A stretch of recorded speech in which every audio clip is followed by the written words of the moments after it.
And welcome in to another new episode of Tribal Council Chat. We are your hosts. My name is Bruce Heller, And my name's Katurah. and let's dive in. So, before we dive into this Survivor episode, as you guys have heard on the podcast, Brett and I are both big hockey fans, and our favorite teams played each other last night, and my Blues won. So, go Blues! But your Senators put up a good game. It was entertaining. So, Yeah, it was a great game. just wanted to throw Congrats that on the out win. there. We don't play each other very often. No. So diving into the episode, who was your player of the week this week? My player of the week has got Jenkins' case. Yeah, mine was Jake. So light switch fell out. But I mean, Jake finding that idol and not knowing that he didn't need to play it, watching Drew get blindsided, Yeah, sets him up that I know I talked about this before when I was counting the weeks for how long could Austin do it, how long could Bruce do it. Who knew that Jake would be the player holding the idol that gets him the fire making? yeah. And the Drew plan kind of started at Jake also. So he found an idol and kind of it was his plan that worked and sent someone home. So Yeah. so let's dive into it. The first scene, of course, is the post-tribal scene. And what do you have on that one? This is interesting. Excellent work by D, really, to run this. Um, Interesting to see Julie really demonstrate that the whole tribe wanted her out, even though we know at least one of them did not her closest ally. Yeah. But yeah, really well played on both of the parts. And I know we'll talk about this in a end of the week, early next week. I would say both playing a great game as a duo that could see two of them in contention to win. Yeah. And one thing I had was Austin made a comment saying that the previous tribal had been a disaster. And I'm like, it that happened because you couldn't stay quiet about the plan. You went and told your target's main ally that of course is gonna save her. So I don't know what Yeah, Austin thought was going to happen, but the disaster part is kind of on you. that it is. And the other thing we see is Austin's amulet, that is an idol, of course, because the other two people are gone, expires this episode. So we know we're going to see him play it for someone at the end of this episode. And then Yeah, absolutely. just another. And after um we played last week by Julie, we see a search for a new one begin. Yeah. And also just Dee pretending to think she's in trouble so people wouldn't know that she's the one that told Julie is great. Yes, yes. And Drew makes a comment on how bad of actors everyone are, and my mind goes to, oh, he saw right through D. But no, it's we couldn't keep the blind side away from Drew. Drew has no idea that D is who told Julie. Yeah. So good for her. I do have a question written down, and I guess this was answered by the result of the episode, but did Drew hurt himself by attempting that shot at Julie? Because it obviously didn't work. So Yeah, I if you're gonna target anyone in your own alliance, it better work. yeah. And to be fair, he had the number. At this point, D and Julia are a duo, but this Reba 4 is every single time somebody brings up, oh, Reba 4 to the end, you can tell the audience laughing about it, but the contestants are laughing about it. Yeah. I'm surprised we've seen Reba taking these shots at each other, both last episode and this episode. Just because, like, the entire post-merge has been a bit of a pagonging so far, with Reba just taking out the people that aren't their own. So seeing them kind of break down right before the finish line is surprising. But I have this written down somewhere else in my notes, but since you mentioned Julie and Dee being such a duo, the thought comes to my mind this episode. We hear Dee call both Julie her number one and call Austin her number one. So, like, if you had to guess who's the actual number one, like if push came to shove and she had to choose between them. So you just kind of continue. Do what? You just cut out for a second. Can you repeat the question? Yeah, so this episode we see Dee That's call Julie her number one and call Austin her number one both at different times. Yeah. Who's the actual number one? Like if push comes to shove and for some reason she had to choose between them. I'm inclined to think Julie. I like They've two. been Yeah. they've been together the whole game. Dee gave Julie information about a blind side. Just my take. We'll see what's real and what's not. I honestly think this whole, and I didn't get a chance, unfortunately, to talk with you about it last week because I was away, but thanks so much to Kyle for filling in. But this whole new Dee and Austin story, I almost think is auditioning for the challenge. Oh, that's interesting. Me and Kyle had a conversation about that and the whole Robin Amber flashback scenes that we got, which I love the nostalgia, but it's the first time you're showing it to us. Can we not pull the Robin Amber flashbacks out yet? True, which is exactly where I'm coming from, and that they wanted to push this story at the end of the game for production and possibly other productions out there to help them make a career of this. That's just my theory, but Well, what's interesting too about this, and either you or me probably sent this to each other, just texting, but Dee was doing one of those things on her Instagram story within the past couple weeks, like before last week's episode, like send questions, and one of the questions was, "Would you ever date Austin?" And her answer was, "I can't answer that." So I'm curious to see if this has spilled beyond the game, like in a Alec Kara, Matthew Franny sort of way. Well, yeah. I won't put Alec and Kara in that conversation because I just started rewatching that season, but from what I remember, they weren't a thing during this season or on camera. So maybe I'm wrong, but I think that kind of happened afterwards, or maybe at Ponderosa.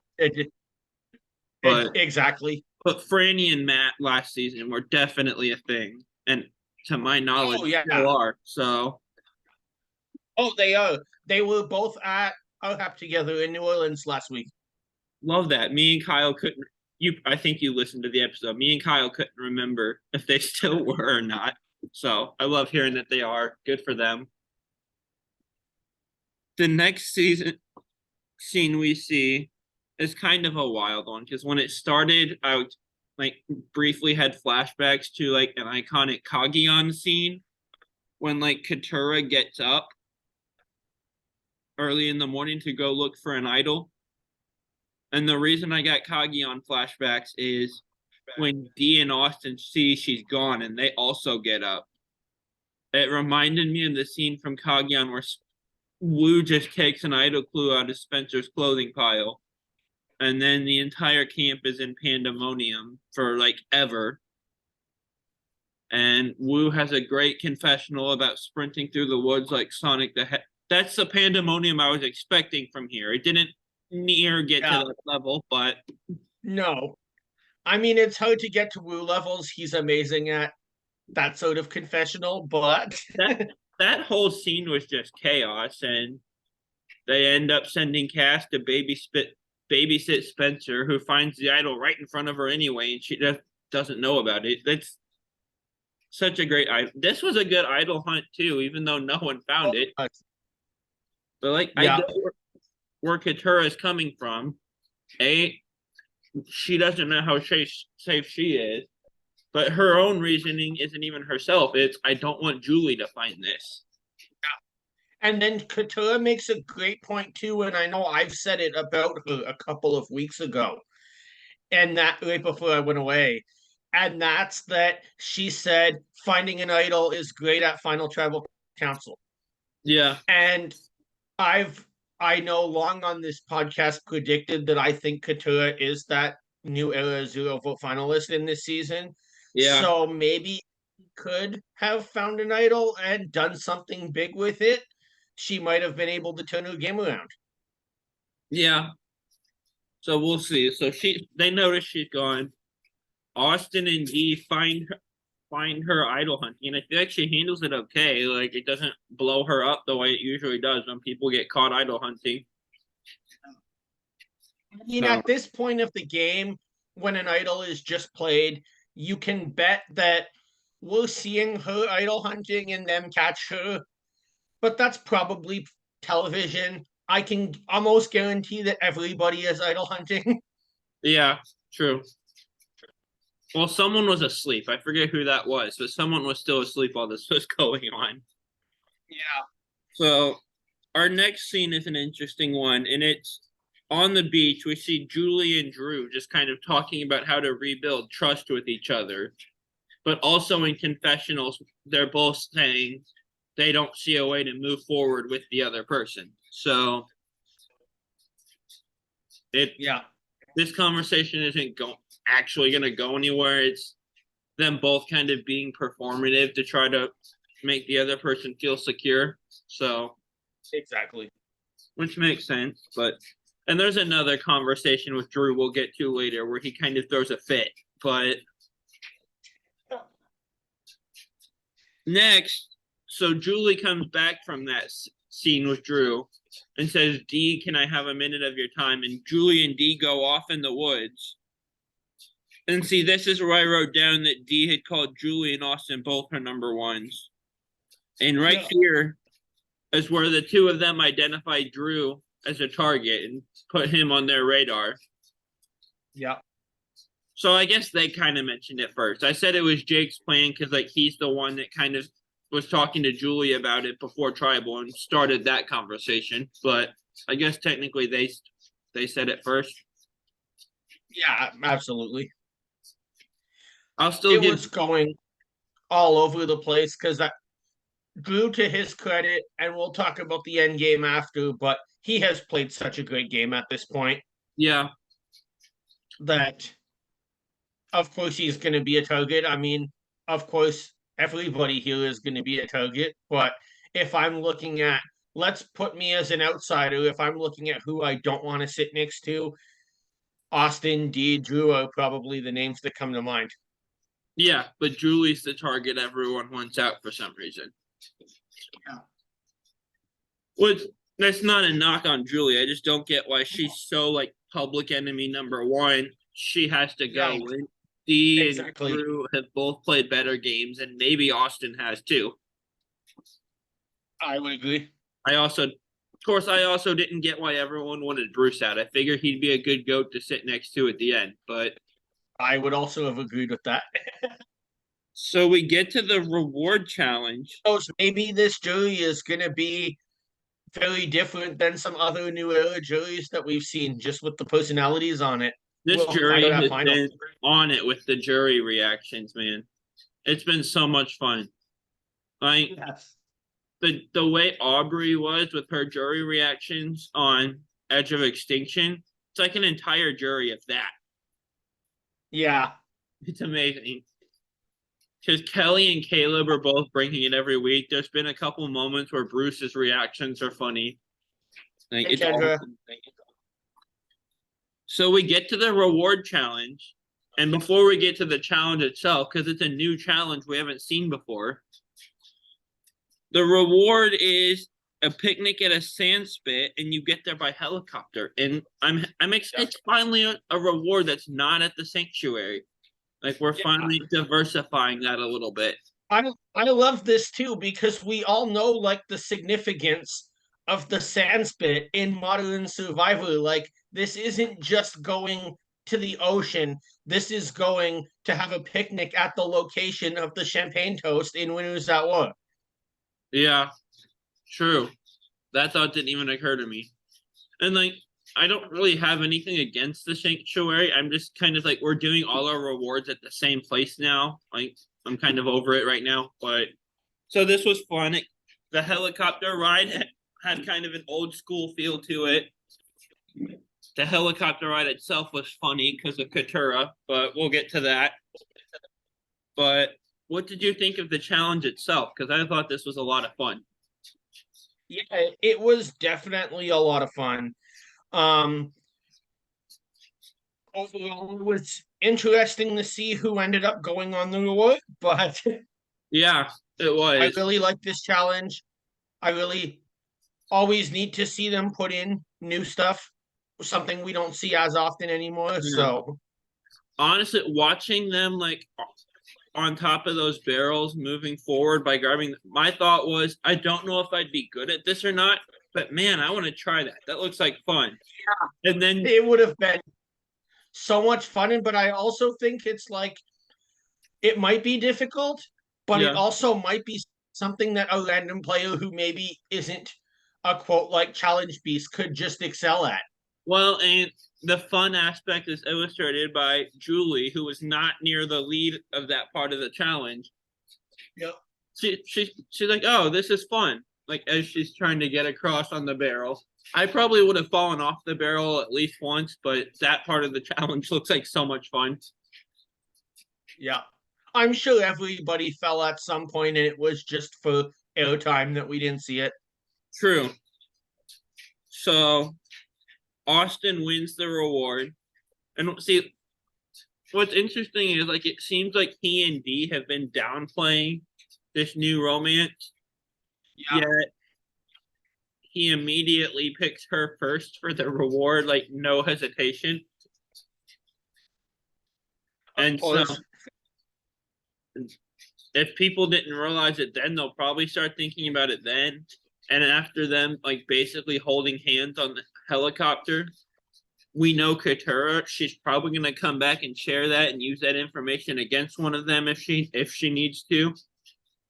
So the idea of their like showmance romance not being known, I feel like isn't going to last much longer. But you know, good for the two of them. I hope it works out. This is not going to stay hidden much longer. No. And then, That being said, I mean, there's not much of this game left either. yeah. So Austin gets to pick a second person, and he picks Katurah. But before he does that, Jeff asks for his reasoning, and he kind of makes an interesting move. He says he doesn't want to send people back to camp that are going to work together and conspire against him for not picking them. So he brings Katurah with him so that he can send Julie, Jake, and Drew back to camp, who have kind of been arguing with each other all season. So It was very smart of Austin to do so. yeah, and it worked out. No one really targeted him at all. And You know, even in a week that he didn't what would have been vulnerable if it wasn't for that amulet that they didn't know about.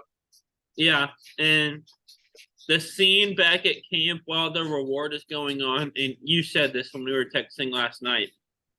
Drew just gives off really strong Rodney vibes from Worlds Apart that he's just honestly he's throwing it fit, kind of like a child because he didn't get picked on reward.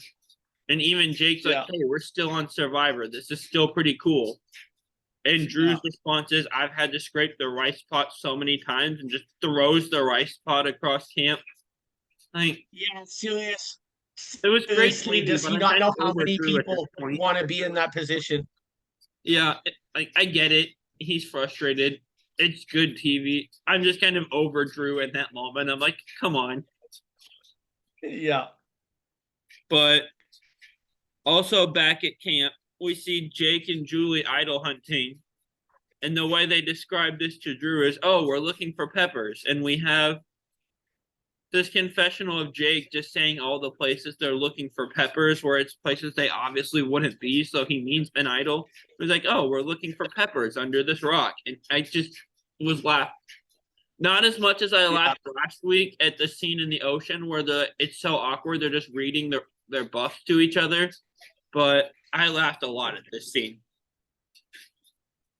And you were was funny. last week. How great was that awkward scene, by the way? Oh, that was.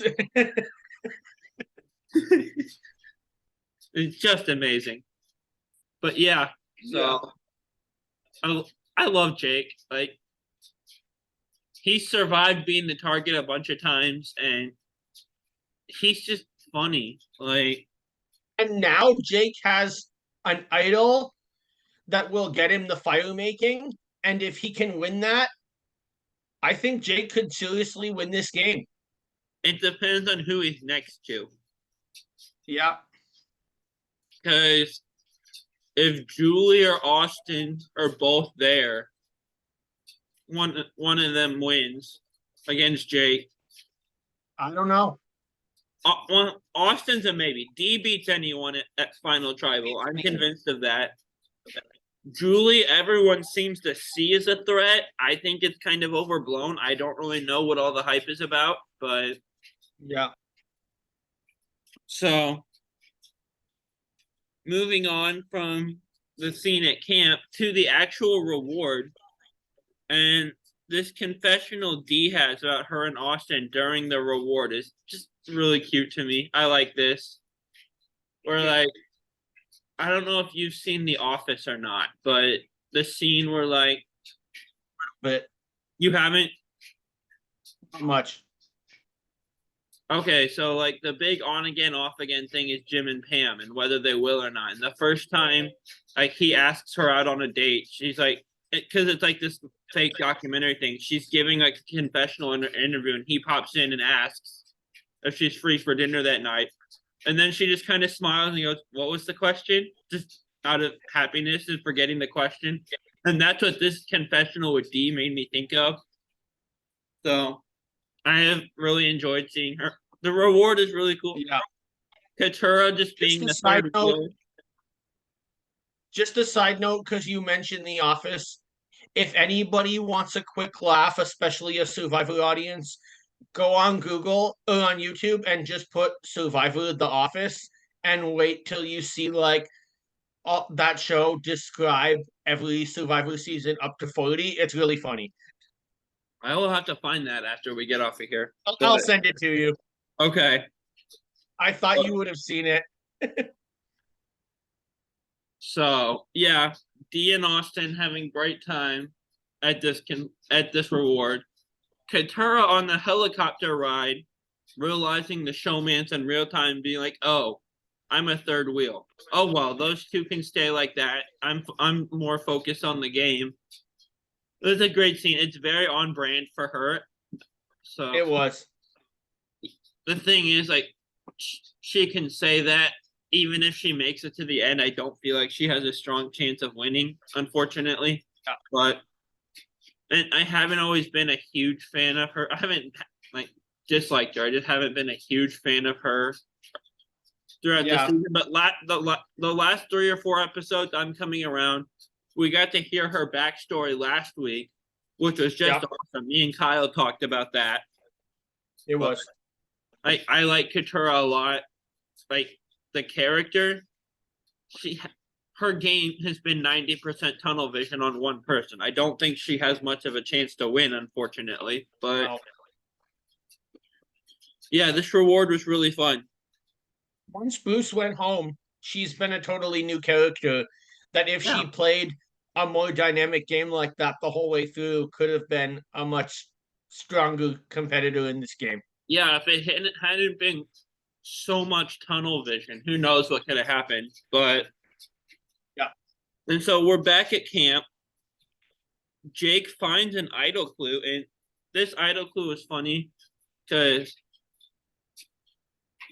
I don't watch the episodes live. I watch them at like 12:30 in the morning when they hit Paramount Plus. And I had got on Twitter one time, just forgetting. And the one tweet I saw was from Victoria Beaumont of season 38 Edge of Extinction, saying like, why is underwear a big deal? Like half the time we're out there, we're in our underwear because we don't Yeah. get swimsuits. And I'm so confused when I first see that. So I'm watching this a few hours later because like I've done a better job of normal than staying off of Twitter Wednesday night. And so this scene with Jake, I'm like, oh, that's where the underwear tweet came from. Okay. Like, I love Victoria, but like, I do kind of think this was smart from Jake to just do the search, and because his reason for going was, I'm gonna go get changed. So like, having his clothes Yeah. off in a pile somewhere else is smart. Yeah. And Jake. Jake finds a clue, and just kind of a side note, because this is where my mind goes, is it just my I know have a lot of survivor facts and random tidbits in my head.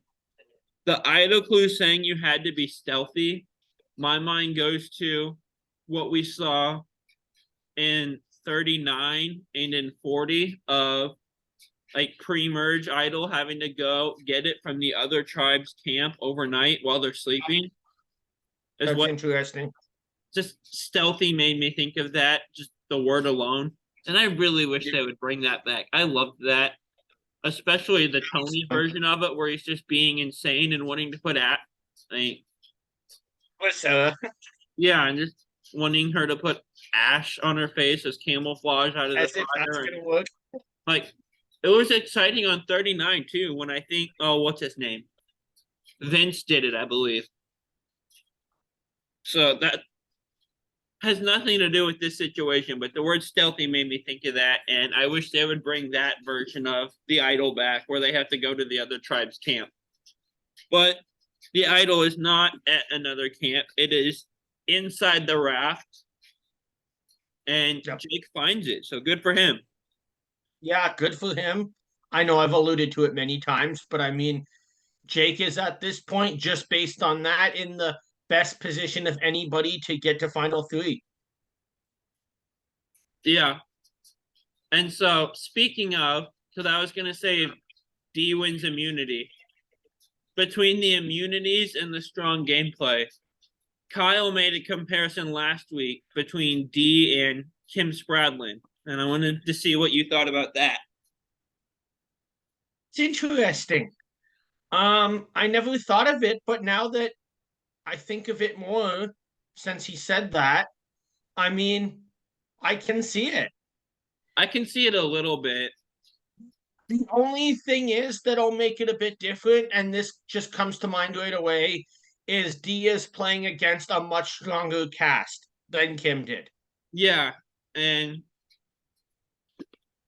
I had someone text me after that episode, a friend I usually talk Survivor with, and that like they liked the episode, that they didn't necessarily agree with that comparison. I don't love the comparison or hate it, but Yeah. I think Kim probably won more immunities. But Yeah. like you said, this is a stronger cast than One World had. So like D playing her game, like Kim was running circles around everyone. She was the only one that ever had a chance. Here we had Drew. People think Yeah. Julie's the threat. And maybe for that reason she is. If people think she's scary, she can get to the end and say, I survived being targeted. So it looks closer than Kim's season, but if Kim was playing against this cast, then who knows? But the timer just went off. So keeping it moving into the immunity challenge. D wins immunity again. And I've been saying this for half of the post merge, but she is just such a good game, head and shoulders above anyone at this point. And I want to see her win. If A, because I picked her on our preseason stuff, and B, I just want to have a dominant win like that. We haven't had that since the new era. To me, it would be in. I don't know if I'd put it in the Rob 22 conversation, but it'd be in the conversation with Kim, with Natalie in 29. It'd be a top 5 winning game of all time, possibly. and I'm rooting for that to happen. Yeah, absolutely. I mean, it'll be interesting to see will it happen, especially in this new game. She still has to survive one more vote, maybe win immunity or manage to get herself through. But if she doesn't win immunity, she's in that tricky position at 5, like we saw with Ricard. Yeah. If it goes to 4 and she doesn't win immunity, then she's in that position with Jesse that she has to make fire. But at the same time, if she can get through those, then I mean, give her every vote. See, I don't necessarily think 5 is a huge worry though if she doesn't win immunity, because nobody at all, just people haven't pegged her as a threat or even mentioned wanting to target her other than Kendra, who immediately went home. Ironically, like Kim and 40, since we were talking about Kim.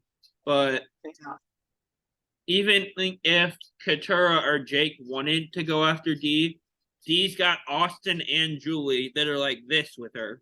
Neither one of those two are turning on her. So I think she's fine if she doesn't win at 5. 4 is what worries me because of fire. So 4 is where if I'm Dee, I feel like I need immunity at 4 way more than 5 because 5 doesn't seem like a huge. You've got Austin and Julie. That's 3 out of 5. You're good. Yeah. And so we see the post challenge pre-tribal scrambling. As I mentioned earlier, just in a conversation with Julie, Jake brings up the idea of Drew. Julie and Dee are in on it. And so they get Katurah. And Yep. do you have any notes from tribal specifically? Like I didn't. Like the tribal talk felt kind of generic to me this time. Yeah, it was pretty generic. The one thing that I had a comment, and it's not related to Drew's exit at all, but great gameplay. Austin really explaining what the amulet was in front of the jury. That was Yeah. so smart, not to just be like, here, Jeff, I found an idol, but to be able to demonstrate like Kelly is over there because this has more power. Yeah. And so Drew goes home. The interesting thing to me is, and I totally get it, is that Austin is left out of this. Yeah. And to like the note I have is because Dee left Austin out, I feel like she probably wouldn't have held it against him had he not ran and blabbed to her about the Julie vote. Because she Right. turned around and basically did the same thing to him next round. And we'll see how I don't see him holding it against her. I feel like the two of them are gonna be fine. Maybe I'm wrong, but and Right. this also see, I don't know, because Austin and Drew have been like this since day one. But does her leaving him out of this kind of answer my who is Dee's actual number one question? Because Julie knew about this vote and Austin didn't. Yeah. I But was thinking of that. Julie's her number one in the game. Maybe Austin's number one in like life right now. Maybe they're together. Who knows? So Well, hopefully it all worked out. Jeff, before we get into a line blindside first boot, Jeff mentioned like at the end of tribal, oh, you're going back to a different camp to build a new shelter and start over. Why? Yeah. What's the purpose of this? I don't know, but they do it every New Era season. So Yeah, and I don't know about Winners of War. They at least did it on Island of the Idols because the camp went to go live on Island of the Idols at the shelter Rob and Sandra had Robin built. Sandra. Wow, that's a thing I just did. Oh well, but like, what is the purpose of making them start over with a have to build a whole new Yeah, sheltering camp with this many days? And I agree. it's already nighttime, so like they're gonna be up late building a shelter or sleeping on the ground without it for an I don't know. I just feel like this is kind I'd of probably just sleep on the ground for the rest of the game. yeah, they might, but yeah, I don't get it. So a line blindside first boot. Do you want to go first or do you want me to? I'll go. Um, Based on this episode, my theme this week is players who were pissed off while playing Survivor. Oh, nice. We have So different your things going. options are Drew, Rodney from Worlds Apart, and Shauna from Amazon. Oh gosh, Sean is an interesting one. I forgot about that. I'll probably first boot Rodney because he was kind of like that all season. This is the first time we saw Drew really get petulant like this. Yeah. I think I probably have a better chance to get to the end with Drew, so I'll align with him and Blindside Shauna. I just I'm have right to there with make. you on all three. I think he's probably a better player. I just have to make sure that A, he's not like plotting against me, and B, my resume can stand up against his at the end. But Yeah. so your names are in honor of Austin this week. Three people that were left out of the vote as they watched their ally get blindsided, Interesting. which is a very niche category, but for some reason, three names came to me really quickly. I So like it. I have, of course, Amanda Kimmel getting left out of the Aussie blindside in 16, watching Yeah. her own showmance go home that I think lasted a little bit beyond the show, but by the time the reunion came, it was over. Yeah. We have Lauren O'Connell watching Kelly Wentworth go home in 38, and Austin Lee Kuhn watching Drew go home on this episode of Survivor 45. Nice. I am going to ally with Lauren. I think she'd be kind of in that middle of a player that's new enough that people might not recognize the same way as they would say see a threat like Amanda. Yeah, Um, there and also who knows, she might give you her idol when you come back from the edge. yeah, um, I'm going to blindside Amanda in this case. Who it would be interesting to see her on the complete other end. And then that leaves me to first boot Austin, mostly just because I don't know what his end game is going to look like. yeah, He could turn out to be a player you could beat, but he could be about to give us one of the most memorable finals ever, and I haven't got a chance to see it. yeah. I'm excited to see what he does. Mine would be first boot Austin, just because I like the other. Like Amanda's one of my favorite players ever, and Lauren's my favorite one-time player probably. And I'd align with Amanda just the chance to get to play with my favorite, one of my favorite players, and go to the end. And either I win or she finally wins, so that's positive for me either way. Which would leave blindsiding Lauren. It's the only option left. Well, great episode. Um, Next week we're gonna have two episodes of finale preview on Tuesday and a finale recap after the season ends on our normal Monday. Yeah. So speaking of, this episode is dropping on a Saturday. So, Yeah. and for one episode week, Saturday is going to be our new day going forward. And then, like next week, we have a finale preview and a recap. On 2 episode weeks, we'll drop one on a Monday, but expect to hear from us on Saturdays going forward. Exactly. So, Episode. See you guys after. Grab your torches and head back to camp. bye, guys. Have a great week.